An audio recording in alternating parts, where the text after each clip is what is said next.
स्वागत है आपका।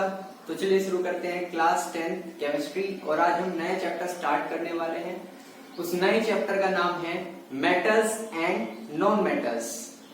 सो केमिकल रिएक्शंस एंड इक्वेशंस का तो आपका इंडेक्स क्वेश्चंस कंप्लीट हो गया था। एनसीईआरटी का सारा जो क्वेश्चन आंसर्स का पोर्शन है वो सब उसमें कंप्लीट होगा और उसके बाद प्रीवियस ईयर बोर्ड क्वेश्चंस। और मेरे ख्याल से 95 प्लस या आपका राइटिंग अच्छा है, लिखने का तरीका अच्छा है, मेमोराइजिंग पावर अच्छी है, तो 100 मार्क्स भी लाने के लिए इनफ है। इतना एनसीईआरटी के सारे क्वेश्चन और आपका प्रीवियस ईयर बोर्ड्स, इतना इनफ है।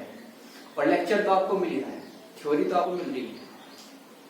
ओके, तो आज हमें डिस्कस करना है मेटल्स एंड नॉन मेटल्स में कि आखिर हम किन एलिमेंट्स को मेटल्स बोलेंगे। नंबर 1, नॉन मेटल्स हम किन एलिमेंट्स को बोलेंगे। कौन से एलिमेंट्स आपके मेटल्स कहलाएंगे और कौन से एलिमेंट्स आपके नॉन मेटल्स कहलाएंगे। फिर हम डिस्कस करेंगे कि मेटल्स और नॉन मेटल्स में कुछ कंपैरिजन किया जा सकता है क्या, on the basis of their importance, कि कौन सा हमारी लाइफ में ज्यादा इंपॉर्टेंट है।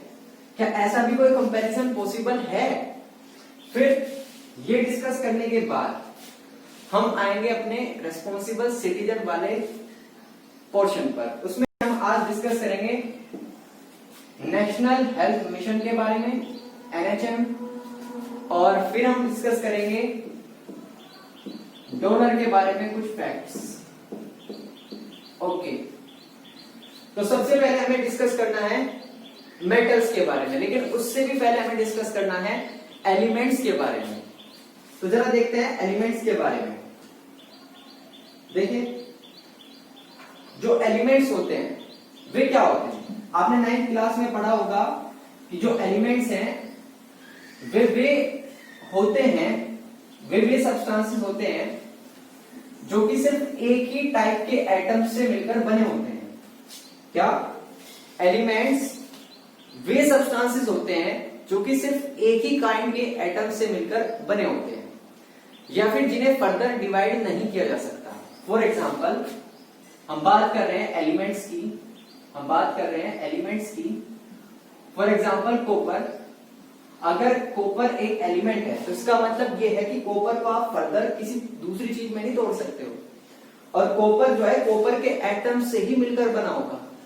क्या कॉपर एक एलिमेंट है, ये पूरा कॉपर के एटम से ही मिलकर बना होगा, इसमें सिल्वर के एटम्स नहीं हो सकते। अच्छा, एटम्स तो आप समझते हैं। अच्छा, थोड़ा सा कंपैरिजन से और क्लियर हो जाएगा। कंपाउंड्स की अगर मैं बात करूं, कंपाउंड्स, मान लो CuO है, CuO क्यूप्रिक ऑक्साइड, मान लो ये कोई कंपाउंड है, ठीक है। क्या ये कंपाउंड है? ये एलिमेंट क्यों नहीं है? क्योंकि पहली बात, ये एक काइंड के एटम से मिलकर नहीं बना। इसमें कॉपर भी है, ऑक्सीजन भी है।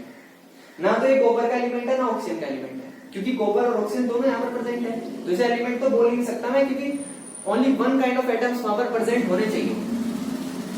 और अगर मैं इसे ब्रेक डाउन करूं तो मुझे कॉपर और ऑक्सीजन का एटम मिल जाएगा। इसका मतलब ये सिंगल काइंड के एटम से मिलकर नहीं बना है, तो ये एलिमेंट नहीं है, ये एलिमेंट है, ये है कंपाउंड। तो एलिमेंट से मिलकर बनता है कंपाउंड्स। अच्छा, एटम्स और मॉलिक्यूल्स के बारे में भी आप जानते होंगे। ये जो कॉपर एलिमेंट है, इसे अगर मैं देखूं तोड़कर हाइपोथेटिकली, तो इसके अंदर क्या मिलेंगे मुझे? कॉपर के एटम्स। क्या मिलेंगे? कॉपर के एटम्स। अभी आपके लिए फिलहाल एटम क्या है? स्फेरिकल। क्या है? Atom spherical. आपको इतना ही अभी समझना है 10th क्लास में। एटम के अंदर होता है न्यूक्लियस। क्या होता है? न्यूक्लियस। हाँ, इनके बारे में जानना जरूरी है क्योंकि आपका बेसिक क्लियर होना चाहिए, तो इसलिए हम इन्हें डिस्कस कर रहे हैं। मेटल्स नॉन मेटल्स पर सीधे जाने से क्या फायदा। तो एटम स्फेरिकल शेप में होता है, इसके अंदर होता है सेंटर पर न्यूक्लियस। अच्छा, मतलब हम एलिमेंट के भी अंदर घुस गए। ये कॉपर का एटम है और इस कॉपर के एटम के अंदर यहाँ पर न्यूक्लियस है। न्यूक्लियस पे मैंने पॉजिटिव साइन इसलिए लगाया है क्योंकि न्यूक्लियस के अंदर होते हैं प्रोटॉन्स। क्या होते हैं? न्यूक्लियस के अंदर प्रोटॉन्स। न्यूक्लियस के अंदर होते हैं प्रोटॉन्स। और बाहर क्या होते हैं, बाहर यहां न्यूक्लियस के अराउंड यहां पर होते हैं आपके इलेक्ट्रॉन्स। क्या होते हैं, इलेक्ट्रॉन्स। इलेक्ट्रॉन्स होते हैं नेगेटिवली चार्ज और प्रोटॉन्स होते हैं पॉजिटिवली चार्ज। ठीक, कुछ इस तरीके से, क्योंकि इसकी आगे जरूरत पड़ने वाली है तो मैं बता रहा हूं, कुछ इस तरीके से कि जितने प्रोटॉन्स यहां पर न्यूक्लियस के अंदर है उतने ही इलेक्ट्रॉन्स बाहर इन ऑर्बिट्स में चक्कर लगाते रहते हैं। एटम के अंदर न्यूक्लियस के चारों ओर इलेक्ट्रॉन्स चक्कर लगाते हैं। ये आपने स्ट्रक्चर ऑफ एटम में पढ़ा होगा। आगे कभी डिटेल में डिस्कस करेंगे, अभी जितना बता रहा हूं उतनी जानकारी समेट लो। तो इलेक्ट्रॉन्स चक्कर लगाते हैं न्यूक्लियस के चारों ओर। Electrons negatively charge, proton positively charge, दोनों की संख्या आपस में बराबर होगी। इसका मतलब एटम एज अ होल क्या होगा, इलेक्ट्रिकली न्यूट्रल। ये टर्म याद रखना, क्या होगा atom, electrically neutral. Electrically neutral का मतलब है कि अगर आप एटम को टच करोगे तो आपको करंट नहीं लगेगा। मतलब कहने का ये है कि आपके पास कोई आयरन की रोड है, आयरन की road, iron means Fe, simple iron का, उसमें आयरन के एटम्स होंगे, Fe के एटम्स होंगे। अगर इलेक्ट्रॉन्स और प्रोटॉन्स की संख्या बराबर नहीं होगी तो वहां पर चार्ज एक्स्ट्रा होगा, और एक्स्ट्रा चार्ज होगा तो करंट, अगर आप छूओगे तो करंट लगेगा, लेकिन करंट तो नहीं लगता। इसका मतलब क्या है, इसका मतलब तो ये है कि वो इलेक्ट्रिकली न्यूट्रल है। इलेक्ट्रिकली न्यूट्रल मतलब इलेक्ट्रिसिटी वहां पर अभी फिलहाल प्रेजेंट नहीं है, क्योंकि जितने प्रोटॉन्स उतने ही इलेक्ट्रॉन्स, दोनों ने एक दूसरे को नलीफाई कर रखा है। अच्छा, न्यूक्लियस में एक चीज और होती है, उसे बोलते हैं हम न्यूट्रॉन्स। क्या बोलते हैं, न्यूट्रॉन्स। ये जो न्यूट्रॉन्स हैं इनके ऊपर कोई चार्ज नहीं होता। इलेक्ट्रॉन्स के ऊपर नेगेटिव, प्रोटॉन्स के ऊपर पॉजिटिव, और ये न्यूट्रल है, इनके ऊपर कोई चार्ज नहीं है। फिर इनका इस्तेमाल क्या है यहाँ पर, वो आगे कभी डिस्कस करेंगे डिटेल में। अभी आपने एटम को समझ लिया। अच्छा, अगर दो एटम्स आपस में मिल जाएं तो उससे क्या बन जाता है, मॉलिक्यूल।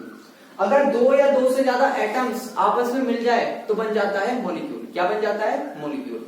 तो एटम्स भी समझ गए, मॉलिक्यूल्स भी समझ गए, एलिमेंट भी समझ गए, और कंपाउंड भी समझ गए। तो ये बेसिक फंडा हमारा क्लियर हो गया। अब बात करते हैं कि एलिमेंट्स हमारे कितने हैं। अब तक हमें कितने एलिमेंट्स मिले हैं इस अर्थ पर, तो अभी फिलहाल हमें 118 एलिमेंट्स मिल चुके हैं।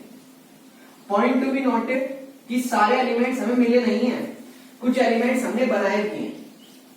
अच्छा सर, हम एलिमेंट्स बना भी सकते हैं, बिल्कुल, न्यूक्लियर रिएक्शंस करा करके। कौन सी रिएक्शंस करा करके, न्यूक्लियर रिएक्शंस करा करके हम बना भी सकते हैं एलिमेंट्स को। तो एलिमेंट्स हैं टोटल 118, उसमें से कुछ एलिमेंट्स हमने खुद बनाए न्यूक्लियर रिएक्शन से। और इन 118 एलिमेंट्स में दो टाइप के एलिमेंट्स होते हैं, एक तो होता है मेटल्स और एक होता है नॉन मेटल्स। एक होता है मेटल्स और एक होता है नॉन मेटल्स, और यही हमारे चैप्टर का नाम है। मतलब हमने इन एलिमेंट्स को दो कैटेगरीज में डिवाइड कर रखा है, एक मेटल्स और एक नॉन मेटल्स। अच्छा, एक थर्ड कैटेगरी भी है, उसे हम बोलते हैं मेटलॉइड्स। क्या बोलते हैं, मेटलॉइड्स। लेकिन उसके बारे में अभी हमें डिस्कस नहीं करना। मेटलॉइड्स क्या होता है, मेटलॉइड्स वो होता है सिर्फ डेफिनेशन, जो कि मेटल्स और नॉन मेटल्स दोनों की प्रॉपर्टीज, कैरेक्टरिस्टिक्स शो करता है। देखो, ये दोनों अलग अलग चीजें हैं, तो इनकी प्रॉपर्टीज या कैरेक्टरिस्टिक्स भी अलग अलग होगी, लेकिन ये इनकी भी प्रॉपर्टीज शो करेगा और इनकी भी प्रॉपर्टीज शो करेगा। ठीक, हमने ये डिवाइड एलिमेंट्स को कराई क्यों है, क्योंकि सबकी प्रॉपर्टीज अलग अलग है। कुछ इलेक्ट्रिसिटी और हीट को कंडक्ट कराते हैं, अपने थ्रू पास करा देते हैं, कुछ नहीं करा पाते। कुछ सोनोरस हैं, मतलब अगर उन्हें बीट करोगे तो वे साउंड प्रोड्यूस करेंगे। जैसे हैमर से अगर आप बीट करोगे किसी भी गोल्ड को, सिल्वर को, तो आवाज आएगी। ये एल्यूमिनियम को, किसी भी चीज को, मतलब जो मेटल है, तो आवाज आएगी। तो इस अच्छा, कुछ एलिमेंट्स ऐसे थे जो कि साउंड प्रोड्यूस कर रहे थे, कुछ ऐसे थे जो नहीं कर रहे थे। मतलब कुछ एलिमेंट्स में सिमिलरिटीज थी, कुछ प्रॉपर्टीज में एलिमेंट्स की, कुछ में डिसिमिलरिटीज थी। तो सिमिलरिटीज वालों को एक एक साइड रख लिया। भाई ये मेटल्स जो हैं, ये वे एलिमेंट्स हैं जिनमें आपस में सिमिलरिटीज हैं। ये इलेक्ट्रिसिटी और हीट कंडक्ट कराते हैं, ये साउंड प्रोड्यूस करते हैं हिट होने पर किसी सब्सटेंस के द्वारा, लाइक हैमर। नॉन मेटल्स ये हीट और इलेक्ट्रिसिटी कंडक्ट नहीं कराते, और ये आपके सोनोरस भी नहीं होते, लेकिन ये ब्रिटल होते हैं। अगर आप इन्हें हैमर से बीट करोगे तो ये पीसेस में टूट जाएंगे। ओके, तो मतलब इस तरीके से हमने इन्हें डिवाइड कर लिया, क्लासिफाई कर लिया, जिससे कि हमें इन्हें समझने में आसानी हो। अब बात करते हैं मेटल्स के बारे में कि मेटल्स को डिफाइन कैसे करेंगे। देखो सबसे पहला जो आसान तरीका सबके दिमाग में आता है कि जो इनकी प्रॉपर्टीज है उन्हीं के बेसिस पर इन्हें डिफाइन कर दो कि मेटल्स आर दो substances which conduct heat and electricity which are malleable ductile. अब ये मलिएबल और डक्टाइल क्या होता है, तो पहली डेफिनेशन आपको मिल चुकी है प्रॉपर्टीज के बेसिस पर, लेकिन वो इतनी सटीक नहीं है। आगे बात करेंगे क्यों सटीक नहीं है। मलिएबल का मतलब क्या होता है, मलिएबल का मतलब होता है कि metals can be converted into thin sheets, कि मेटल्स को थिन शीट्स में कन्वर्ट किया जा सकता है। पतली पतली सीट बना सकते हो आप मेटल्स की, जैसे गोल्ड की, सिल्वर की। आपने एल्यूमिनियम फॉइल देखी होगी, देखो कितनी पतली होती है वो, लंच बॉक्स में भी हम रखते हैं उसका, बहुत सारी जगह इस्तेमाल करते हैं। तो वो एल्यूमिनियम फॉइल देखो कितनी पतली होती है, कितनी थिन होती है। तो इतनी पतली पतली हम शीट्स बना सकते हैं मेटल्स की, और देखो टूटते भी नहीं है, बिना ब्रेकडाउन हुए हम इन्हें इतना थिन कर सकते हैं। तो ये प्रॉपर्टी कहलाती है मलिएबिलिटी। ओके, डक्टाइल का मतलब होता है कि थिन वायर्स में कन्वर्ट किया जा सकता है। Metals can be drawn into thin wires, इन्हें थिन वायर्स में कन्वर्ट किया जा सकता है। जैसे एल्यूमिनियम के, कॉपर के, आपने पतले पतले वायर तो देखे होंगे, अपने आसपास वायरिंग देख रहे हैं, तो इतने पतले पतले वायर इनके बनाए जा सकते हैं। इस प्रॉपर्टी को बोलते हैं डक्टिलिटी। 1 ग्राम जो गोल्ड है उससे 2 किलोमीटर, हाँ पहले सुनने में अजीबोगरीब लगेगा, 1 ग्राम गोल्ड से 2 किलोमीटर लंबा वायर ड्रॉन किया जा सकता है। अमेजिंग, अमेजिंग तो यार पुराना वर्ड हो गया, एस्टोनिशिंग, बहुत सारे वर्ड्स अब तो नहीं आ गए बाजार में। अच्छा, मलिएबिलिटी हो गया, डक्टिलिटी हो गया, तो ये हो गया पहला तरीका डिफाइन करने का मेटल्स को on the basis of their physical properties. अब हम चलते हैं सेकंड तरीके की तरफ। हम किसे डिस्कस कर रहे हैं, मेटल्स को डिटेल में। फिजिकल प्रॉपर्टीज में क्या पढ़ लिया, malleability, ductility, good conductor of heat and electricity, मतलब अपने अंदर से हीट और इलेक्ट्रिसिटी पास करा देंगे। ठीक है, 4 प्रॉपर्टीज के बेसिस पर हमने इन्हें डिफाइन कर दिया। प्रॉपर्टीज तो इनकी काफी होती है। सोनोरस, जैसे कि मैंने बताया कि साउंड प्रोड्यूस करते हैं हीट होने पर, और हो सकती है लस्टरस होते हैं, दैट इज शाइनी होते हैं, शाइनी सरफेस होता है इनका, चमक मारती है इनके सरफेस से। Most famous example gold and silver, सोना और चांदी। अच्छा, अब मेटल्स को सेकंड बेसिस पर हम डिफाइन कर रहे हैं मेटल्स को, और वो तरीका क्या है, वो तरीका है on the basis of electrons. Electrons के बेसिस पर कैसे आप इन्हें क्लासिफाई कर, कैसे इन्हें डिफाइन कर सकते हो, देखते हैं। इसलिए तो मैंने पहले आपको पूरा समझाया, एलिमेंट्स, कंपाउंड्स, एटम्स, मॉलिक्यूल्स वगैरह वगैरह, प्रोटॉन्स, इलेक्ट्रॉन्स। तो देखो मेटल्स जो हैं इलेक्ट्रॉन्स लॉस करते हैं, ये क्या बात है। देखो मान लो सोडियम है, सोडियम कोई एक एलिमेंट है, आपने इलेक्ट्रॉनिक कॉन्फ़िगरेशन करना सीखा होगा। देखो सोडियम क्या है, एक एलिमेंट है, एलिमेंट होने के साथ साथ क्या है, मेटल है। इसके पास कितने इलेक्ट्रॉन्स हैं, जितना इसका एटॉमिक नंबर। सबसे पहले तो सब बच्चों के एटॉमिक नंबर याद होना चाहिए 1 से लेकर 30 तक, एटलीस्ट एटॉमिक नंबर्स याद होने चाहिए 1 से लेकर 30 तक, क्योंकि एटॉमिक नंबर नहीं पता होगा तो ये नहीं पता होगा कि कितने इलेक्ट्रॉन्स इसके पास हैं। इसका एटॉमिक नंबर होता है 11, सोडियम का एटॉमिक नंबर क्या होता है, 11। जितना एटॉमिक नंबर उतने ही इसके पास है इलेक्ट्रॉन्स, इसके पास है 11 इलेक्ट्रॉन्स। तो सोडियम के पास 11 इलेक्ट्रॉन्स हैं, और इसमें से अगर मैं इसका इलेक्ट्रॉनिक कॉन्फ़िगरेशन करूं, जो कि हम 9th में सीख चुके हैं, देखो कैसे करते हैं। पहली सेल में जाएंगे 2 इलेक्ट्रॉन्स, दूसरी सेल में जाएंगे 8 इलेक्ट्रॉन्स। वे सेल बताई थी ना, सेल या ऑर्बिट, मैंने बताया था कि ये एटम है, न्यूक्लियस है, और इसके चारों ओर जो है आपकी ऑर्बिट्स होती हैं, या सेल्स भी उन्हें बोल सकते हैं। इनमें इलेक्ट्रॉन्स घूमते हैं, इन सेल्स में इलेक्ट्रॉन्स घूमते हैं। तो मैं कह रहा हूं कि पहली सेल में जाते हैं 2 इलेक्ट्रॉन्स, दूसरी सेल में जाते हैं 8 इलेक्ट्रॉन्स, है कितने टोटल, 11। अगर आपके ये समझ में नहीं आ रहा है, इलेक्ट्रॉनिक कॉन्फ़िगरेशन आप नहीं जानते, तो इसके ऊपर भी एक अलग से लेक्चर आ जाएगा। कितना बचा इलेक्ट्रॉन? एक, वो चला गया थर्ड सेल में। तो मैं कह रहा था कि मेटल इलेक्ट्रॉन्स को लॉस करने की टेंडेंसी रखते हैं, आदत होती है इनकी इलेक्ट्रॉन्स को लॉस करने की। क्यों? क्योंकि आपने एक चीज और पढ़ी होगी, मुझे पता है थोड़ा सा इलेबोरेट हो रही है चीजें, लेकिन होने दो चीजों को इलेबोरेट, क्योंकि कंसेप्ट क्लियर होना चाहिए। ये जो लास्ट का इलेक्ट्रॉन है, इसे लॉस क्यों करना चाहता है?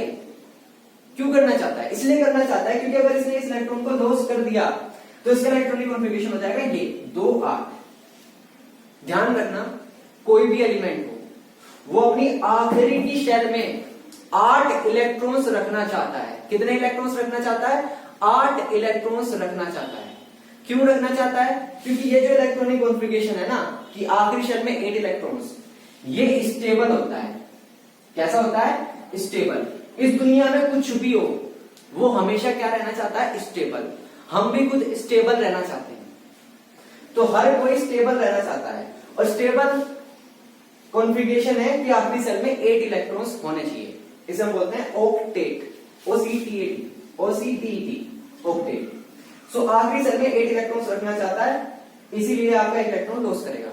पर आप कहीं कहीं स्टेटमेंट पढ़ेंगे कि to achieve the nearest inert gas electronic configuration, achieve करने के लिए नियरेस्ट सबसे पास वाली इनर्ट गैसेस के बारे में आपने पढ़ा है, नियरेस्ट इनर्ट गैस कॉन्फ़िगरेशन।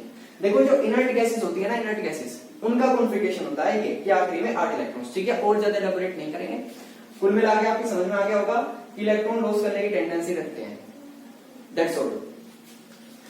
तो मेटल्स इलेक्ट्रॉन्स को लॉस करने की टेंडेंसी रखते हैं। तो एलिमेंट्स, मेटल्स वे एलिमेंट्स हैं जो कि इलेक्ट्रॉन्स को लॉस करने की टेंडेंसी रखते हैं, इसलिए हम इलेक्ट्रोपॉजिटिव एलिमेंट्स ही बोलते हैं। क्या बोलते हैं? Electropositive elements. क्या बोलते हैं? Electropositive elements. देखो इलेक्ट्रोपॉजिटिव एलिमेंट्स क्यों बोला है? क्योंकि मान लो सोडियम ने 1 इलेक्ट्रॉन लॉस कर दिया, तो अब मैं इसे सोडियम नहीं लिखूंगा, अब मैं लिखूंगा इसे Na पॉजिटिव। क्या लिखूंगा इसे? Na positive. इस पॉजिटिव का मतलब ये है कि इसने 1 इलेक्ट्रॉन लॉस कर दिया है। क्या है? इसने 1 इलेक्ट्रॉन लॉस कर दिया है, और अब ये बन गया है सोडियम आयन। क्या बन गया है? Sodium ion. तो अब ये पॉजिटिव नेगेटिव का खेल समझ गए होगे। कहीं लिखा हुआ मिलेगा आपको Cl नेगेटिव, इसका मतलब यह है कि क्लोरीन ने 1 इलेक्ट्रॉन एक्सेप्ट किया है। यहां पर है Na पॉजिटिव, इसका मतलब सोडियम ने 1 इलेक्ट्रॉन लॉस कर दिया है। गेन करेगा अगर कोई एलिमेंट तो नेगेटिव, और अगर लॉस करेगा तो पॉजिटिव। और ये क्या है? मेटल, और इवेंचुअली ये है नॉन मेटल। तो यहीं से कंपेयर कर सकते हो कि नॉन मेटल्स क्या होते हैं? जो कि टेंडेंसी रखते हैं, आदत रखते हैं इलेक्ट्रॉन्स को गेन करने की, प्राप्त करने की, लॉस करने की नहीं। तो ये है आपका एक non metal, chlorine. So metals के बारे में आपने समझ लिया कि मेटल्स को डिफाइन करने के 2 तरीके हैं। बेस्ट तरीका है ये कि जो आपके मेटल्स हैं वो इलेक्ट्रोपॉजिटिव एलिमेंट्स होते हैं। सिमिलरली नॉन मेटल्स का आप क्लासिफिकेशन खुद देख सकते हैं। कैसे? कैसे सर? खुद कैसे? अरे यार, नॉन मेटल्स भी होते हैं जो कि हाइड्रोइलेक्ट्रिसिटी को कंडक्ट नहीं कराते, जो ना तो मलिएबल होते हैं ना ही डक्टाइल होते हैं, नीदर मलिएबल नॉट डक्टाइल। और इलेक्ट्रोनेगेटिव एलिमेंट्स हैं। इलेक्ट्रोनेगेटिव एलिमेंट्स मतलब नेगेटिव आयंस बनाते हैं, नेगेटिव आयंस इलेक्ट्रॉन्स को गेन करके। अब वे गेन क्यों करते हैं? अरे साफ साफ देख सकते हो, क्लोरीन का एटॉमिक नंबर है 17। क्या है? क्या है? 17। इलेक्ट्रॉनिक कॉन्फ़िगरेशन होगा 2 8 7। 2 पहली शेल में 2, दूसरी शेल में 8, तीसरी शेल में कितने बचे थे? 7 बचे थे, 7 चले गए। भाई क्या बताया था कि आखिरी सेल में 8 इलेक्ट्रॉन होंगे तो स्टेबल होगा, शांत होगा, स्टेबल। तो 8 इलेक्ट्रॉन करने के लिए आखिरी की शेल में क्या करेगा? 1 इलेक्ट्रॉन गेन कर लेगा, और ये 1 इलेक्ट्रॉन गेन करके बना देगा Cl नेगेटिव आयन। तो समझ गए? तो यही रीजन है 8 इलेक्ट्रॉन्स अपनी आखिरी शेल में रखने के लिए ये इलेक्ट्रॉन लॉस या गेन करते हैं। मेटल्स लॉस करते हैं और नॉन मेटल्स गेन करते हैं। कुछ इसी टाइप का इनका इलेक्ट्रॉनिक कॉन्फ़िगरेशन होता है। तो मेटल्स और नॉन मेटल्स आप समझ गए। मेटल वर्सेस नॉन मेटल की अगर बात करूं कि कौन से ज्यादा इंपॉर्टेंट है, तो भाई दोनों ही इक्वल इंपॉर्टेंस रखते हैं। फॉर एग्जांपल ऑक्सीजन, नाम तो सुना ही होगा। ऑक्सीजन एक नॉन मेटल है, क्या इसके बिना जी पाओगे? नहीं। तो नॉन मेटल की इंपॉर्टेंस समझ गए होगे कि अगर नॉन मेटल नहीं होगा तो जीवन ही नहीं है। आयरन, अगर आयरन की बात करूं तो देखो पूरी कंस्ट्रक्शन की जो इंडस्ट्री है, जितना भी कंस्ट्रक्शन वर्क होता है, घर बनते हैं या और जो कंस्ट्रक्शन वर्क होते हैं, सब में किसका इस्तेमाल होता है? आयरन का। किसका इस्तेमाल होता है? आयरन का। अगर आयरन नहीं होगा तो क्या आप कंस्ट्रक्शन वर्क को इमेजिन कर सकते हैं? नहीं कर सकते। तो इंपॉर्टेंस तो दोनों की बराबर है। गोल्ड सिल्वर की इंपॉर्टेंस आप देख सकते हैं, डायमंड देख सकते हैं। डायमंड एक नॉन मेटल है, hardest substance in the world. तो सबकी अपनी अलग अलग इंपॉर्टेंस है। अगर एल्यूमिनियम नहीं होगा, कॉपर नहीं होगा, तो ये इलेक्ट्रिसिटी कैसे आप एक जगह से दूसरी जगह पहुंचाओगे? इलेक्ट्रिसिटी की पॉसिबल नहीं है। इन वायरिंग की हेल्प से तो इलेक्ट्रिसिटी पॉसिबल हुई है। और किसके बनते हैं? एल्यूमिनियम के और कॉपर के। तो हर चीज का अपना एक इंपॉर्टेंस है। ना तो मेटल्स के बिना पॉसिबल है, ना ही नॉन मेटल्स के बिना पॉसिबल है। दोनों की इक्वल इंपॉर्टेंस है। अब बात करते हैं हम नेशनल हेल्थ मिशन के बारे में, NHM के बारे में। थोड़ा टाइम ज्यादा हो गया है, इसलिए शॉर्ट में डिस्कस करेंगे। नेशनल हेल्थ मिशन आपका स्टार्ट किया गया था 2005 में, 2005 में। किसके नाम से? नेशनल रूरल हेल्थ मिशन के नाम से, NRHM के नाम से। क्योंकि रूरल एरियाज पर पहले फोकस ज्यादा था, क्योंकि पहले पॉपुलेशन का एक बड़ा हिस्सा रूरल एरिया में ही रहता था, अब भी रहता है, लेकिन अब बहुत तेजी से माइग्रेशन हो रहा है सिटीज में। अभी फिलहाल कोविड-19 की वजह से तो ये माइग्रेशन रिवर्स हो गया है, लेकिन फिर भी माइग्रेशन बहुत ज्यादा हो चुका है सिटीज में। तो फिर 2013 में इसका नाम नेशनल हेल्थ मिशन कर दिया गया और दो सब कैटेगरीज इसके अंदर डाल दी गई, एक तो NRHM और एक NUHM, national urban health mission. इसका एम क्या है? एम किसी भी हेल्थ मिशन का, इंडिया ही कंट्री की बात नहीं कर रहा मैं, सिर्फ इंडिया कंट्री की बात नहीं कर रहा, कोई भी कंट्री हो, सभी के नेशनल हेल्थ मिशन का जो एम होगा वो सिंपल सा होगा कि सभी को अफोर्डेबल और क्वालिटी हेल्थ केयर सर्विस मिल सके, सभी को यूनिवर्सल एक्सेस हो हेल्थ केयर सर्विसेज की। और हेल्थ केयर सर्विसेज कैसी हो? अफोर्डेबल हो और क्वालिटी हेल्थ केयर सर्विसेज हो। अब बात करनी थी डॉलर के बारे में। जो डॉलर है उसकी इंपॉर्टेंस आप इस बात से समझ जाओगे कि 85% जो वर्ल्ड का ट्रेड होता है वो इस डॉलर में ही होता है, डायरेक्टली और इनडायरेक्टली 85% वर्ल्ड का ट्रेड। और देखो कितनी दुनिया भर की करेंसीज है वर्ल्ड में, लेकिन इसी में होता है। किसी भी कंट्री के जो फॉरेन रिजर्व होते हैं, फॉरेन रिजर्व मतलब बाहर के देशों की करेंसी रखते हैं ना सभी देश, उनसे ट्रेड करने के लिए आसानी से, तो उसमें 65% से ज्यादा डॉलर रखते हैं मोस्ट ऑफ द कंट्रीज। 19% से ज्यादा यूरो रखते हैं। यूरो होते हैं यूरोपियन यूनियन की कंट्री, सॉरी यूरोपियन यूनियन की करेंसी है यूरो। वैसे तो यूरो की वैल्यू ज्यादा है डॉलर के मुकाबले। एक डॉलर कितने के बराबर होगा? 75-76 रुपए के। लेकिन एक यूरो है 100 रुपयों के बराबर, भारतीय रुपए की बात कर रहा हूं मैं। तो यूरो की सोचना इसके बारे में। तो ये वर्ल्ड की 2 मोस्ट पावरफुल करेंसीज है। युआन की अगर बात करें, चाइना की करेंसी, तो युआन का इन्फ्लुएंस बढ़ रहा है, इसकी भी वैल्यू बढ़ रही है, लेकिन चाइना खुद जानबूझ के इसकी वैल्यू को कंट्रोल करके रखता है, वो इसकी वैल्यू को बढ़ने नहीं देता। अब वो क्यों नहीं बढ़ने देता उसके बारे में कभी आगे डिस्कस करेंगे। तो आप समझ गए होंगे कि चाइना क्या चीज है, किस तरीके से अपना काम करता है। चालाक तो है ये, तो ये इसलिए बढ़ने नहीं देता। इसके रीजंस डिस्कस करेंगे। हाँ, हम अपनी करेंसी की वैल्यू को घटा बढ़ा सकते हैं कुछ हद तक, हमारे कंट्रोल में होती है। तो आशा करता हूं सभी को समझ में आया होगा। अब अगले लेक्चर में हम मिलेंगे मेटल्स के बारे में और नॉन मेटल्स के बारे में, जो उनकी फिजिकल प्रॉपर्टीज है उन्हें डिटेल में डिस्कस करेंगे। अगर पसंद आए तो लाइक कीजिए, सब्सक्राइब कीजिए, शेयर कीजिए अपने फ्रेंड्स के साथ, स्टूडेंट्स के साथ, और नहीं पसंद आया तो डिसलाइक करिए और कमेंट करके बताइए कि क्या कमी है। तो पढ़ाई करते रहिए। धन्यवाद।